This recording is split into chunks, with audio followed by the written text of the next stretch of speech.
جتكم الجوري تباه بالجمال والأنوثة والرزانة والوفاء، في تخرجها يضج الاحتفال، كل جالس من بها وقفاه.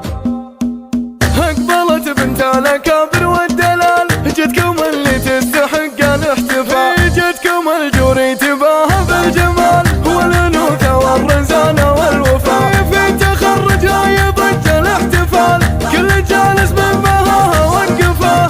سبيعية حسها ما له مثال، الشعر فيها تغنى واحتفى، عبرية ما لا حد معها مجال، في وصايفها هي الوصف اكتفى، ومن كثر ما هي من الرقة تنال، لا تجس الجرح بإذن الله شفا، لا تجس الجرح بإذن الله شفا. في خط قوس احجاجها مثل الهلال، ورمشها المكحول يجرح ويعفى، بنت رجل من مطانيخ الرجال، هي وحيدتها السعيدة بالرفا، اخت اخوها فيصل وشيخ العيال، شبلال شامر بالمجد اكتفى، وامها اللي كرمتها بالدلال، علمتها العدل وعلوم الوفاء. اقبلت بنت الاكابر والدلال، جتكم اللي تستحق الاحتفاء، جتكم الجوري تباه بالجمال والأنوثة والرزانة والوفاء، في تخرجها يضج الاحتفال، كل جالس من بها وقفاه.